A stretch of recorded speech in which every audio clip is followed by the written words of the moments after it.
Hello students हमने previous video lectures में हमने चैप्टर नंबर 9 का इन्वायरमेंटल मैनेजमेंट टॉपिक स्टार्ट किया था, जिसमें हमने वेदर एंड क्लाइमेट के बारे में इंफॉर्मेशन गैदर किया था एंड मेट्रोलॉजिकल इंफॉर्मेशन के बारे में। हमने पिछले वीडियो लेक्चर्स में स्टूडेंट्स हमने वेदर के बारे में देखा था, वेदर के डेफिनेशंस देखा था, क्लाइमेट के बारे में हमने स्टडी किया था एंड चेंजेस इन वेदर। इसी के साथ साथ हमने स्टूडेंट्स देखा था importance of weather in living world, कि वेदर किस तरह से लिविंग वर्ल्ड के लिए इंपॉर्टेंस होता है। तो चलिए आज का वीडियो लेक्चर हम स्टार्ट करते हैं। आज का वीडियो लेक्चर से students solid waste management and disasters management. तो हमें दो इंपॉर्टेंट टॉपिक आज कवर करना है, solid waste management and disasters management. Solid waste management में सबसे इंपॉर्टेंट हम डिस्कस करेंगे डेफिनेशंस के। अब स्टूडेंट्स वेस्ट होता क्या है? It is defined as that refuse और एनी अनवांटेड यूजलेस मटेरियल, ऐसा मटेरियल जो हमारे किसी काम का नहीं है, यानी हम कह सकते हैं discarded unwanted useless material called as a waste. Waste के अंदर बहुत सारी चीजें आ जाती है, रिफ्यूजल गार्बेज आ सकता है, तो हम इसको इससे से डिफाइन कर सकते हैं students, any materials unused and rejected as worthless and unwanted or useless, anything useless is called as a waste, जो हमारे किसी भी काम नहीं आता है, जिसको हमने डिस्कार्ड कर दिया है, इसे हम क्या कहते हैं? वेस्ट कहते हैं। स्टूडेंट्स अब हम बात करते हैं टाइप ऑफ वेस्ट की। तो स्टूडेंट्स टाइप ऑफ वेस्ट में there are the different type of the waste: solid waste, liquid waste, animal product, biodegradable waste, chemical waste, commercial waste, business waste, biomedical waste and the bulky waste. There are different type of the waste generated by the human being.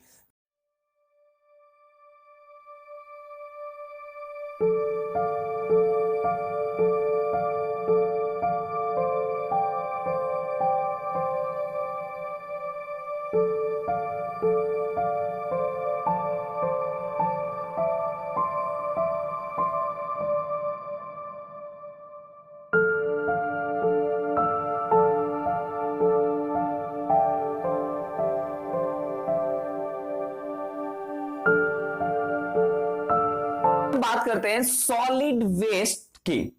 तो solid waste क्या होता है students? It is defined as non liquid non soluble material ranging from municipal garbage to industrial waste that contain complex and some type hazardous substances called as a solid waste. Solid waste यानी जिसमें non liquid, liquid का कोई material नहीं हो, जैसे paper हो गया, plastic हो गया, ये सभी क्या होते हैं? Solid waste. Solid waste also include garbage, rubbish, demolition products, sweat, treatment residual, dead animals, manures and other discarded material. तो ये सभी चीजें किसमें आती है? सॉलिड वेस्ट में। Students, many waste materials are generated through the various daily human activity. बहुत सारे वेस्ट मटेरियल जनरेट होते हैं ह्यूमन एक्टिविटीज से। ये सभी जो वेस्ट मटेरियल जनरेट हो रहे, it's called as a solid waste. If these waste materials are properly disposed, अगर हम इस पूरे वेस्ट मटेरियल को प्रॉपरली हम डिस्पोज करेंगे तो that they can be valuable source of energy. ये बहुत ही अच्छा एक एनर्जी का सोर्स हो सकता है। Currently, a solid waste is a serious worldwide problem as it causes both water and soil pollutions. ये पूरे वर्ल्ड के लिए एक सीरियस वर्ल्ड प्रॉब्लम बना हुआ है, दैट इज सॉलिड वेस्ट। ये सॉलिड वेस्ट की वजह से सॉलिड वेस्ट में वाटर एंड द सॉलिड, ये दोनों ही पोल्यूशंस इंक्रीज होते हैं, water pollutions as well as the soil pollutions.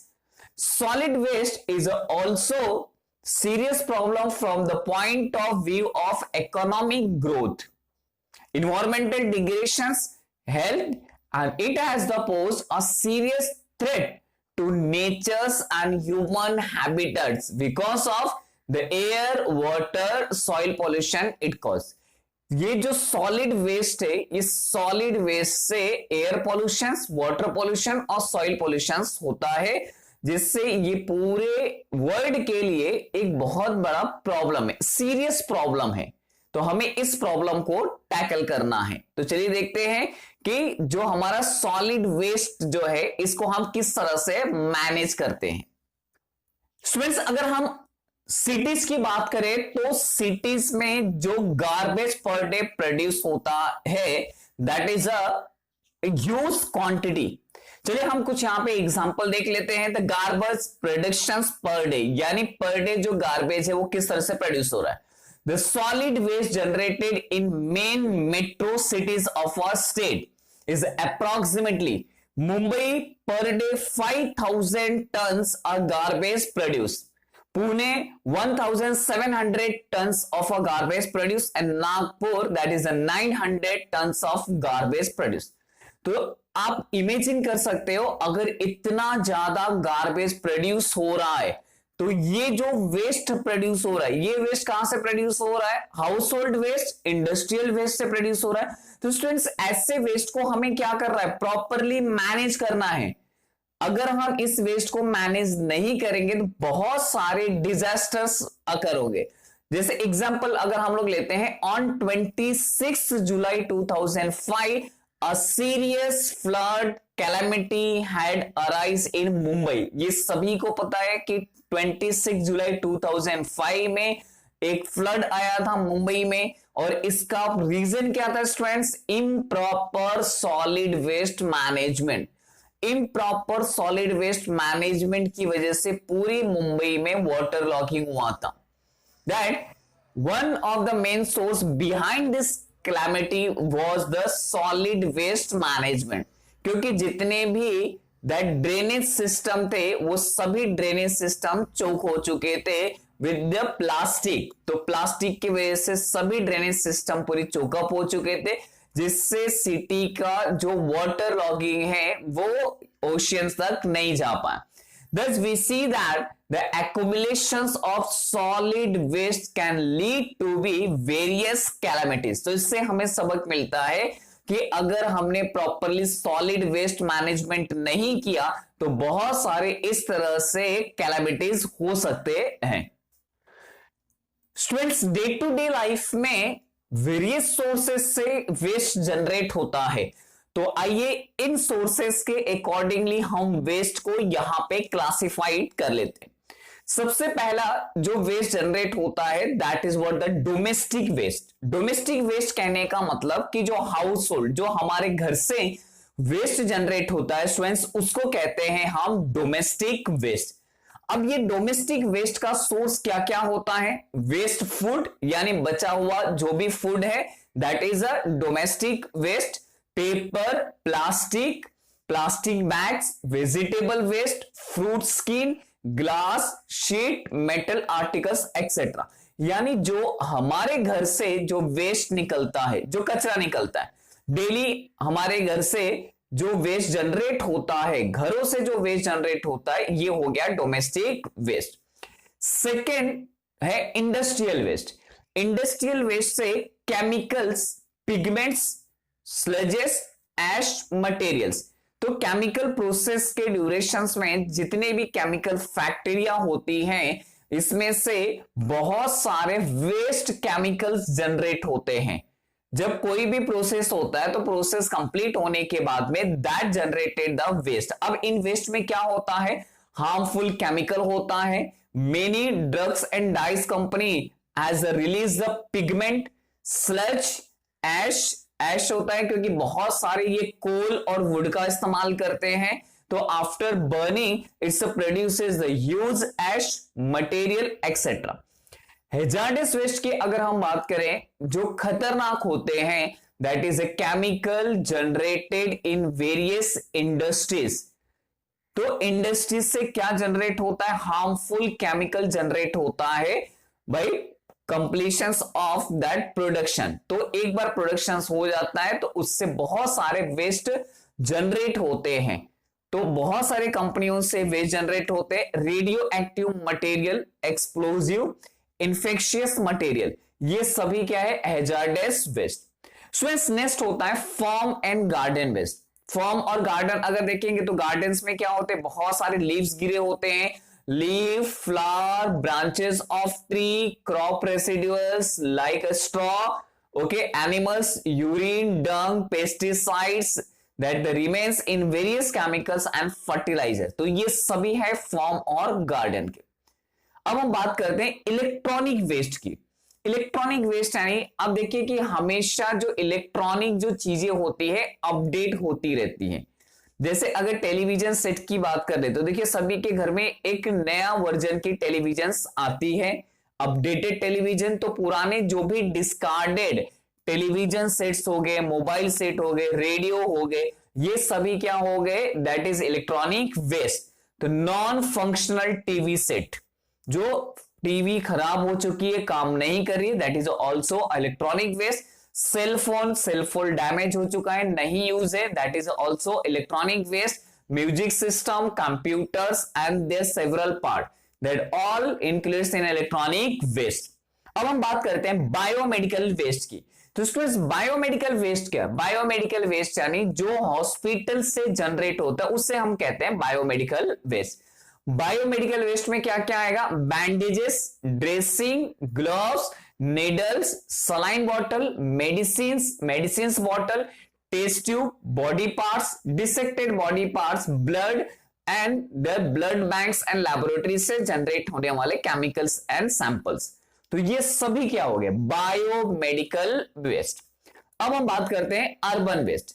Urban waste क्या है? Waste generated through household industries and large commercial and industrial establishment. तो अर्बन वेस्ट में क्या होता है कि वेस्ट जनरेट होता है क्योंकि ये सिटीज में बहुत सारे इंडस्ट्रीज और बहुत बड़े बड़े लार्ज कमर्शियल इंडस्ट्रियल स्टैब्लिश होते हैं, इससे बहुत ही ज्यादा वेस्ट जनरेट होती है। इसके अलावा सिटीज में carry bag, glass, metal pieces etcetera और also produces. These are the urban waste. Students ये सभी वेस्ट में से सबसे डेंजरस जो वेस्ट होता है वो होता है radioactive waste. Radioactive material like strontium 10, cerium 141, barium 140, ये सभी आइसोटोपिक फॉर्म में है and heavy waters etc generated from atomic energy plant। जो एटॉमिक न्यूक्लियर पावर प्लांट है इनसे ये सभी रेडियो एक्टिव मटेरियल जनरेट होते हैं। जैसे अगर हम यूरेनियम का न्यूट्रॉन से बॉम्बार्डिंग करेंगे तो दैट प्रोड्यूसेस द बेरियम, जो कि प्रीवियस स्टैंडर्ड में ऑलरेडी हमने पढ़ा है। And by productions of barium it releases the high amount of energy। तो ये जो रेडियो एक्टिव मटेरियल है strontium, cerium, barium, that is what the produces during the nuclear fission.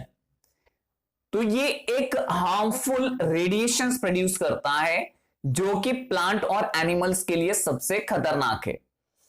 तो ये तो हो गया न्यूक्लियर रिएक्टर से, but these are radioactive material generated from atomic energy plants like uranium mines, atomic research centers, nuclear weapon testing sites। तो ये सभी से क्या जनरेट होता है? Radioactive material. अब हम बात करते हैं माइनिंग वेस्ट की। स्टूडेंट्स माइनिंग वेस्ट यानी remains of heavy metals like lead, arsenic, cadmium etcetera from the mines. Mine से खतरनाक लेड, आर्सेनिक, कैडमियम, ये हैवी मेटल या इसको टॉक्सिक मेटल भी कहते हैं। तो माइनिंग प्रोसेस से ये हैवी मेटल जनरेट होते हैं। तो this are the harmful waste. अब स्टूडेंट्स अगर हम कैटेगरीज की बात करें तो वेस्ट को हमने दो कैटेगरीज में डिवाइड कर दिया, biodegradable and non biodegradable. Biodegradable waste क्या होता है students? This type of waste is easily degraded by microbe, यानी जो भी माइक्रो ऑर्गेनिज्म से डिकम्पोजर है ये इस तरह के वेस्ट को इजीली डिकम्पोज कर देते हैं। जैसे बनाना पिल्स आप ले लीजिए, केले का छिलका, easily decompose by the micro organism, biodegradable. यानी जो ऑर्गेनिक मटेरियल या जो वेस्ट माइक्रो ऑर्गेनिजम्स उसको डीकंपोज करके कंपोस्ट में या सॉइल में कन्वर्ट कर देते हैं, that is a biodegradable. Biodegradable यानी हमारे घर से, किचन से निकलने वाला जो भी वेस्ट है, that is all a biodegradable. तो हम इसको ऐसे कह सकते हैं, this type of waste is easily degraded by microbes and it's mainly includes students kitchen waste, जिसमें से स्पॉइल फूड, फ्रूट, वेजिटेबल, बचा हुआ खाना, फ्रूट, वेजिटेबल के पार्ट, जैसे हम घर पे मेथी लेकर के आते हैं, पालक लेकर के आते हैं, तो उसके लीफ का इस्तेमाल करते हैं, बाकी पार्ट को हम क्या करते हैं, थ्रो कर देते हैं। तो ये सभी क्या है, ये है biodegradable waste. Ash, soils, dung, part of plant, ये सभी बायोडिग्रेडेबल है। अगर हम बायोडिग्रेडेबल की बात करें तो that is basically its organic type, ये ऑर्गेनिक टाइप होते हैं। तो this waste is mainly of organic type and is also called wet solid waste. क्या हो जाएगा, वेट सॉलिड वेस्ट, यानी किचन से निकलने वाली जो भी सॉलिड मटेरियल है इसको कहते हैं वेट सॉलिड वेस्ट।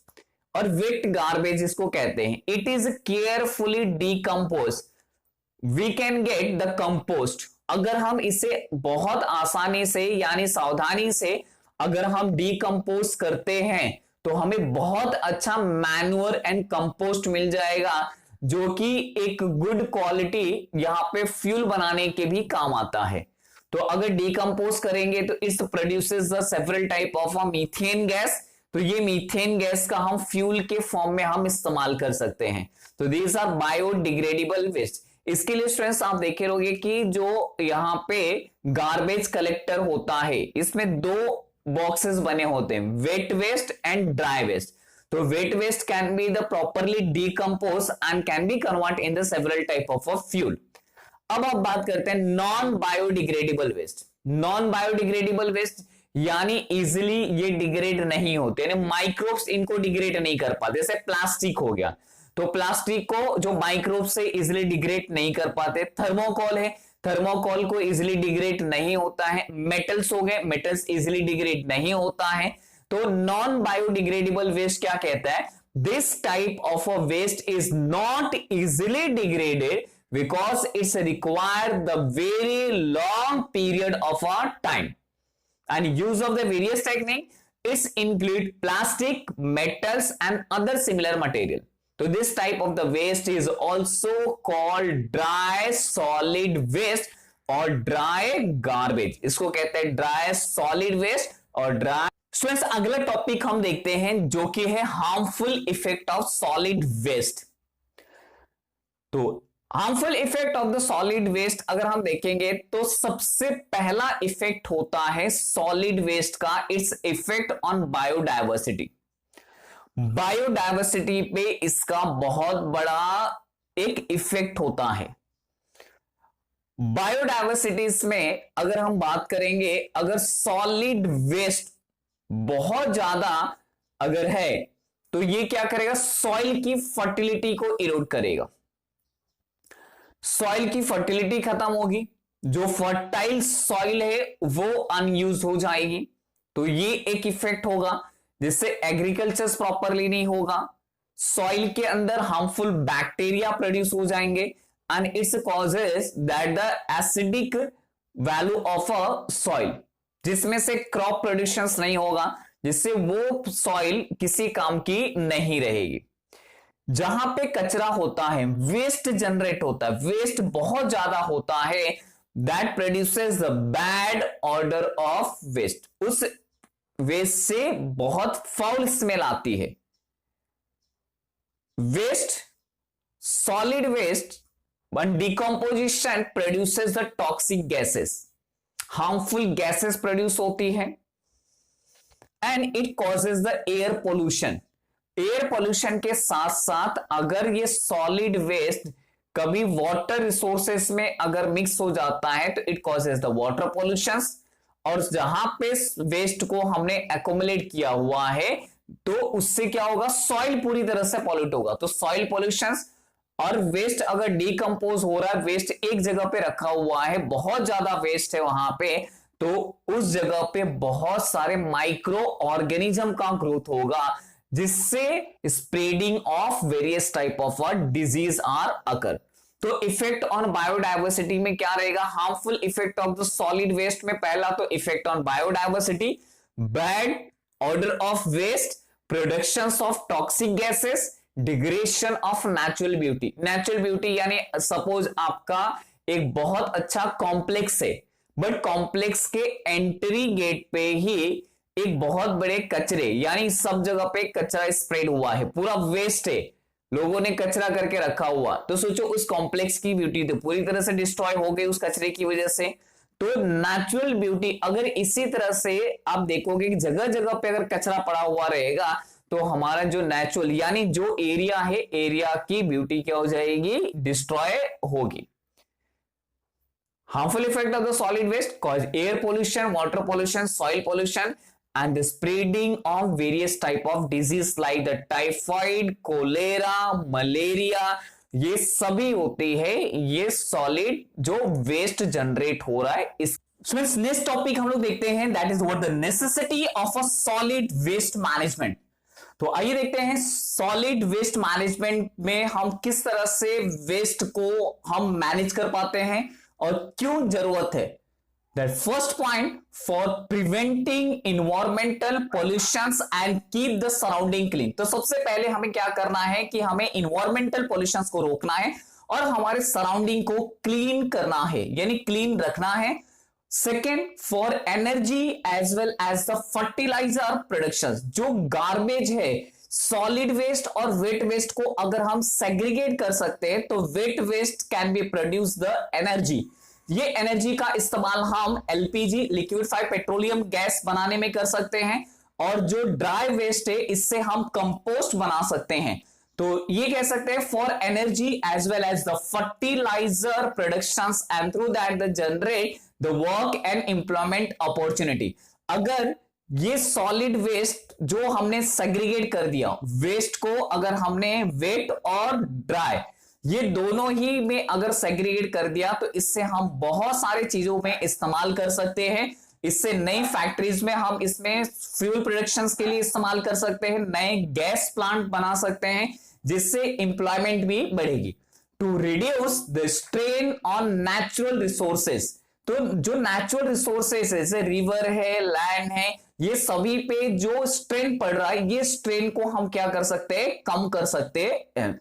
तो these are the some important necessity next to improve the health and quality of a life. अगर हमारा सिटी पूरी तरह से क्लीन रहा, क्लीन एयर अगर हमें मिलता है तो हमारी हेल्थ अच्छी रहेगी। अगर हमारा पूरा जो सराउंडिंग है साफ सुथरा है, क्लीन है, तो its also help to life and maintain the environmental balance जो बना हुआ रहेगा। हमें फ्रेश ऑक्सीजन मिलेगी और हमारा सराउंडिंग जो है it's free from the different type of bacteria, germs and viruses, जिससे जो हमारी हेल्थ है वो अच्छी रहेगी, यानी बीमारी हमें कम मिलेगी।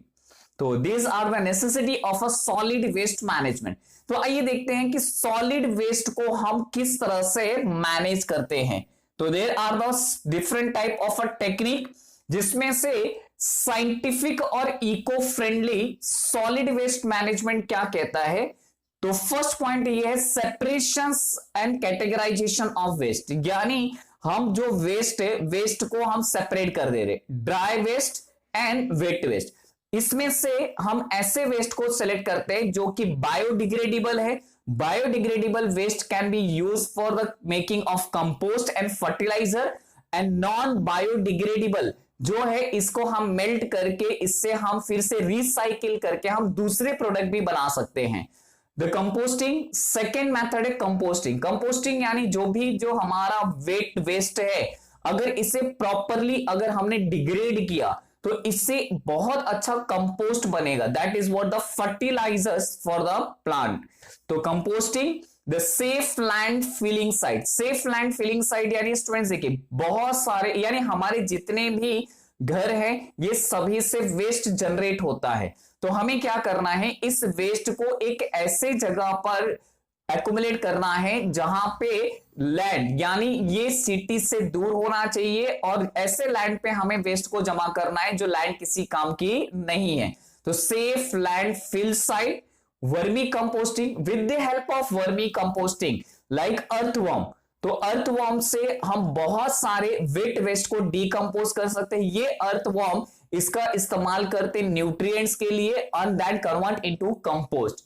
नेक्स्ट वन होता है industrial solid waste management. Industrial solid waste management यानी इंडस्ट्री से निकला हुआ जो भी वेस्ट है उसको सही तरीके से एक हम खाली जगह पे जहां पे कोई भी पॉपुलेशंस नहीं है, कोई नहीं रहता है, वहां पे इसे हम दूर जा करके रख सकते हैं, जमा कर सकते हैं, जिससे जो इंफेक्शियस है या फिर हैजार्डस वेस्ट है ये कम्युनिटी में स्प्रेड नहीं होगा। अब कुछ साइंटिफिक मेथड का भी इस्तेमाल करते हैं जिसमें होता है पायरोलाइसिस। तो pyrolysis means energy production from burning of waste at the high temperature. तो हाई टेम्परेचर्स में हम क्या करते हैं, कुछ हैजार्डस वेस्ट को हम क्या करते हैं, ये जला देते हैं। ये जो पायरोलाइसिस होता है इससे बायोगैस और बायो इलेक्ट्रिसिटीज भी प्रोड्यूस कर सकते हैं। Biomedical waste management, biomedical waste management यानी आपको बताया कि मेडिकल सोर्सेस यानी हॉस्पिटल से बहुत सारे वेस्ट जनरेट होते हैं, बट ये जो वेस्ट है ये बहुत ही हार्मफुल होते हैं। Suppose a person suffer from the any virus disease, bacterial disease, अगर उसके बॉडी का ब्लड या ड्रेसिंग में इस्तेमाल होने वाला जो भी मटेरियल है अगर आप खुले इसी तरह से स्प्रेड कर दोगे, कहीं पर भी फेंक देते हैं, तो स्टूडेंट्स क्या होगा, ये सराउंडिंग में फैल जाएगा। तो जो बायोमेडिकल वेस्ट है स्टूडेंट्स, इससे हमें बहुत ही केयरफुली पूरी तरह से डिस्ट्रॉय करना रहता है। तो इसको हम डिस्ट्रॉय किसमें करते हैं, इंसिनरेटर्स में करते हैं। तो इंसिनरेटर में क्या होता है कि high temperature more than 1000 degree Celsius of temperature ये वेस्ट को हम जला देते हैं, जिससे वायरस, बैक्टीरिया, पैथोजेंस, जर्म्स जो भी है स्प्रेड नहीं होगा। तो these are the some scientific and eco friendly waste management. Students आइए देखते हैं नेक्स्ट जो टॉपिक है अपना, that is what the 7 principle in waste management. तो students 7 principle of waste management क्या है, reuse, refuse, recycle, rethink, reduce, research, regulation and public awareness. अब रीयूज कहने का मतलब क्या है कि जो भी हम वेस्ट यानी हमारे घर में बहुत सारे वेस्ट ऐसे हैं जो जनरेट होते हैं जो हमारे किसी काम का नहीं है, लेकिन ये सभी मटेरियल का हम फिर से इस्तेमाल कर सकते हैं डिफरेंट डिफरेंट पर्पसेस के लिए। तो after the use material should be reuse for some other proper purpose. तो दूसरे कामों में हम इसका इस्तेमाल कर सकते हैं। रिफ्यूज हमें किस मटेरियल का करना है, refusal to use article made from non degradable articles, यानी हमें नॉन डिग्रेडेबल जो मटेरियल से बने हुए चीजें हैं उसे हमें टोटली रिफ्यूज करना है, जैसे प्लास्टिक कैरी बैग, थर्मोकोल, क्योंकि इनका जो डिग्रेशन पीरियड है ये degradation period more than 300 to 500 year होता है। तो अगर ये नेचर में अगर पड़ा होगा तो ये वेस्ट के फॉर्म में ही रहा हो, तो बेटर ये है कि हमें क्या करना है, ऐसे मटेरियल को हमें रिफ्यूज करना है, यानी हमें डे टू डे लाइफ में इसका इस्तेमाल पूरी तरह से बंद करना है। Recycle, production of useful articles by recycling of solid waste, example जैसे कि पेपर, ग्लास, प्लास्टिक बॉटल्स जो होते हैं, पेट बॉटल जिसको कहा जाता है, it can B recycle and the reuse. Rethink, rethink कहने का मतलब होता है कि अपने हमें हैबिट को चेंज करना है। रीथिंकिंग आर हैबिट एक्टिविटीज, जो भी हम एक्टिविटीज करते हैं इसे हमें सोचना है कि किससे जनरेट होने वाला वेस्ट को हम किस तरह से इस्तेमाल कर सकते हैं या वेस्ट को हम ज्यादा से ज्यादा फैलाए नहीं। तो rethinking our habit activities and their consequences of connection with use of various articles in daily use. सबसे इंपॉर्टेंट होता है हमारे अंदर ये विचार होना चाहिए कि हमें वेस्ट को कम से कम जनरेट करना है। Reduce the restriction to use of resources, avoid their wastage, यानी ऐसी चीजों का हमें इस्तेमाल करें जिससे वेस्ट जनरेट नहीं हो।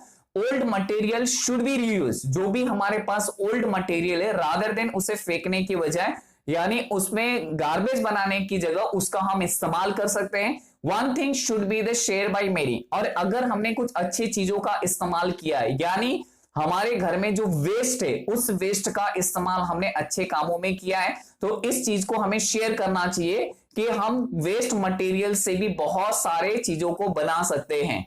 Use and throw type. Next क्या होता है, use and throw type of object should be avoided. जैसे क्या होता है, जनरली हम चीजों को इस्तेमाल कर देते हैं और फेंक देते हैं, तो ऐसे में हमें क्या करना, रिड्यूस करना है। अगर यूज होने के बाद में ये सोचेंगे कि इसका इस्तेमाल और मैं कहां पे कर सकता हूं, तो उसे हम इसे यूज में ला सकते हैं। Research, the conducting the research related the refuse और reuse material that are the temporary out of use. यानी ऐसे मटेरियल जो टेम्परेरी आउट ऑफ यूज हो चुके हैं, जिसका इस्तेमाल नहीं हो रहा है, उसके ऊपर रिसर्च करके हम उससे नया प्रोडक्ट या नई चीजों के बारे में हम बना सकते हैं। The regulations and public awareness. Regulations is what the following laws, यानी हमें लॉ बनाना पड़ेगा। जैसे कि अगर समझो किसी ने वेस्ट जनरेट करके घर के बाहर समझो फेंक रहा है, तो ऐसे में उसे कुछ फाइन या पेनाल्टी भरनी होगी, जिससे क्या होगा, अगर लॉज बनेगा, rules related to the waste management, तो कम से कम इससे लोगों को मोटिवेशंस मिलेगा कि उन्हें वेस्ट जो है वो स्प्रेड नहीं करना है, कचरे को फैलाना नहीं है। तो आप जगह जगह देखोगे तो सब जगह पे क्या होता है, रूल्स लिखे हुए रहते हैं कि यहाँ पे कचरा डालना मना है। अगर किसी ने यहाँ पे समझो वेस्ट थ्रो किया, तो दैट विल द पनिशेबल। तो ये हमने क्या देखा, 7 दैट मैनेजमेंट क्या क्या था, reuse, refuse, recycle, rethink, reduce, research and regulations and public aware. Students, हम डे टू डे लाइफ में जो वेस्ट मटेरियल जनरेट होता है हमारे घरों से, आइए देखते हैं इसका पीरियड फॉर डिग्रेडेशन वेस्ट कितना होता है। जैसे अगर हमने बनाना पीलिंग लिस्ट लिया, केले का छिलका लिया, तो it's take the 3 to 4 week to degrade. यानी 3 to 4 वीक में banana peels degrade and convert into compost. अगर क्लॉथ बैग लिया, that is made up of a cotton, तो it's take as a 1 month, ये 1 महीने तक डिग्रेड होता है। Rag, that is a 5 month. Woolen sock, it's take the 1 year. Wood, any type of a wood, it take up to 10 to 15 years to degrade. Leather shoes 40 to 50 years. And the tin can, especially tin can जो हम लोग इस्तेमाल करते हैं, it's take as a 50 to 100 years. Aluminium can 200 to 250 years for the degradations. और plastic bag अगर हम बात करेंगे तो स्टूडेंट्स देखिए कितना है, 10 लाख ऑफ ईयर, 10 लाख से ज्यादा समय तक ये डिग्रेड नहीं होता है। तो हमें ऐसे प्लास्टिक कैरी बैग को अवॉइड करना है, अपने डेली लाइफ से इसे पूरी तरह से हटा देना है, क्योंकि प्लास्टिक अगर कहीं पर भी रहेगा तो 10 लाख सालों तक ये उसी तरह से वेस्ट बनकर ही रहेगा, ये इसका डिग्रेडेशन नहीं होगा। इसके लिए गवर्नमेंट ने क्या किया है, प्लास्टिक पे पूरी तरह से बैन किया हुआ है। थर्मोकोल और स्टेफॉर्म कप जो होता है इनफाइनाइट ड्यूरेशन तक होता है। इनफाइनाइट ड्यूरेशन यानी हम नहीं बोल सकते ये कब होगा, कैसे होगा, इसका डिग्रेडेशन नहीं बता सकते। तो एटलीस्ट हमें प्लास्टिक बैग और थर्मोकोल को अपने लाइफ से पूरी तरह से हटा देना है, इसका यूज हमें नहीं करना है। अगला टॉपिक है वो है अपना डिजास्टर्स मैनेजमेंट। डिजास्टर्स मैनेजमेंट में हमें क्या देखना है कि various natural disasters like the thunderbolt यानी lightning, floods, fire and man made disasters like accident, bomb explosion, chemical accidents in industry, इस time mass gathering, riots etcetera, ये सभी चीजों में क्या होता है, बहुत सारे लोगों की जान जाती है, प्रॉपर्टी डैमेज होती है। तो occur around us from time to time, अक्सर हमारे जो इन्वायरमेंट है ये चीजें होती रहती हैं, they cause large scale of damage to life and property. तो डिजास्टर्स अगर बोला तो डिजास्टर्स में बहुत सारे लोगों की जान जाती है और प्रॉपर्टी का नुकसान होता है। स्टूडेंट्स आइए देखते हैं कि डिजास्टर्स मैनेजमेंट में हमें किन बातों पे ध्यान देना है। तो disasters management is actions implemented through proper planning, organized activity and coordination. It include the following parameter. पहली बात तो अगर कहीं पे फ्लड, अर्थक्वेक, फायर, अगर ये ऐसे इस तरह की बातें होती हैं तो हमें करना क्या है? First, prevention of losses and danger. तो सबसे पहले जो डेंजर सिचुएशन है उसे हमें रोकना है। Loss, property loss and life loss, इसे हमें किसी तरह से भी रोकना। सेकेंड, इंप्रूविंग टॉलरेंस, हमें कम से कम हमें इन चीजों से बच के रहना है। That providing relief from disasters, minimising the intensity and extent of harm. इसी वजह से डिजास्टर्स मैनेजमेंट बना हुआ है। Preparation to face the disasters, अगर डिजास्टर्स होने वाले, जैसे साइक्लोन आने वाला है या हैवी रेनफॉल आने वाला है या सुनामी आने वाली है, तो ऐसे में हमें ये सिचुएशंस पता है, क्योंकि देखिए वेदरिंग से हमें पता चल जाता है कि ऑलरेडी हमें अलर्ट मिल जाती है। आप देखोगे कि बहुत सारे हमें अलर्ट मिला हुआ है साइक्लोन। तो जब अलर्ट इशू होता है उस समय हम सभी प्रिपरेशंस कर लेते हैं कि डिजास्टर का सामना हम किस तरह से करेंगे जिससे प्रॉपर्टी और लाइफ की जो लॉस होगी वो कम होनी चाहिए। तो सभी लोग क्या करते हैं, एक सेफ प्लेस पे हम शिफ्ट कर देते हैं, तो जिससे प्रॉपर्टी की भी डैमेज और एटलीस्ट जो ह्यूमंस लाइफ है वो सेफ रह सके। The immediate action in disaster situation, disaster situations में हमें immediate actions लेने की जरूरत होती है। The assessment of damage and intensity of disaster, बहुत सारे प्रॉपर्टी का लॉस होता है, तो ऐसे केसेस में हमें जो डिजास्टर के समय में ये देखना है कि कम से कम प्रॉपर्टी का लॉस हो, and arranging for the rescue work. And जैसे डिजास्टर्स का हमें पता चलता है इसके पहले ही हम सभी चीजों को अरेंज कर लेते हैं। जैसे रेस्क्यू वर्क फर्स्ट आता है, जैसे अगर किसी की इंजरी हुई है तो उसे सेफ हॉस्पिटल तक पहुंचाना, तो ये सभी चीजें हम क्या करते हैं, डिजास्टर्स मैनेजमेंट में करते हैं। तो इस अगला जो टॉपिक है वो है अपना first aid to disasters victim. Suppose earthquake, flood, fire, ऐसे अगर डिजास्टर्स होते हैं तो बहुत सारे लोग घायल हो जाते हैं, बहुत सारे लोग इंजर्ड हो जाते हैं। तो ऐसे में हमारा मेन ऑब्जेक्टिव क्या होना चाहिए? The main objective of first aid is prevention of death, यानी किसी को भी मरने से हमें बचाना है, यह हमारा पहला ऑब्जेक्टिव होना चाहिए। Preventing deterioration of health and starting the process of rehabilitation. तो इसमें हमें कुछ बेसिक बातों का ध्यान में रखना है। तो देखते हैं basic principle of a first add. पहला क्या होता है, लाइफ से रिलेटेड हमें रेस्क्यू करना है, तो इसे एक मेथड कहते हैं जिसको कहते हैं ABC। A for airway, B for breathing and 3 for circulation. अब फर्स्ट एयरवे होता क्या, if the victim has difficulty breathing, अगर सपोज ब्रीदिंग प्रॉब्लम है, सांस लेने में तकलीफ हो रही है, तो हमें करना क्या है, the head should be held in backward, हमें अपने हाथ को उसे पीछे की तरफ रखना है, स्लोपिंग पोजीशंस में उसे एडजस्ट करना है।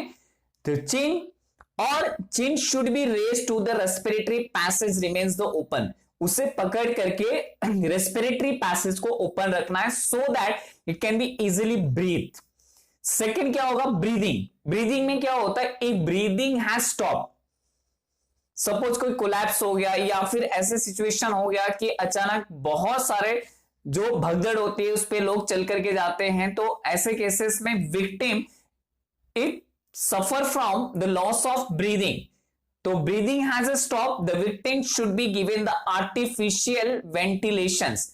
अब ये आर्टिफिशियल वेंटिलेशंस क्या होता है, माउथ टू माउथ रेस्क्यू, यानी उस समय में वेंटिलेशन हमें क्या देखना है, अपने ऑक्सीजन से उसे क्या करना है, अपने मुंह से उसके पर्सन के विक्टिम के अंदर ऑक्सीजन फिल करना है, इसको कहते हैं mouth to mouth ventilation. And third one is circulation. Circulations if the victim is unconscious, बेहोश हो गया है, then after giving mouth to mouth respirations twice, क्या करना है, हमें माउथ टू माउथ रेस्पिरेशंस देना है। Heart should be press down, heart pressing, और उसे हार्ट को क्या करना है, प्रेस करना है, चेस्ट को प्रेस करना है पाम से। The two actions is repeating, यानी हमें माउथ टू माउथ उसे रेस्पिरेशन देना है, इसी के साथ उसे हार्ट को हमें प्रेस करना है। These two action should be repeated alternatively about the 15 time, कम से कम हमें 15 टाइम ये चीजें देना है। This is called as a cardiopulmonary rescue, यानी CPR। It help to bring the circulation back to normal. इससे क्या होगा, फिर से हार्ट का फंक्शन स्टार्ट होगा and this bring the circulation, तो इसे हम कहते हैं CPR ट्रीटमेंट। तो हमने यहां पे देखा life basic principle of a first aid, airway, breathing and circulation. Students अगला टॉपिक देखते हैं।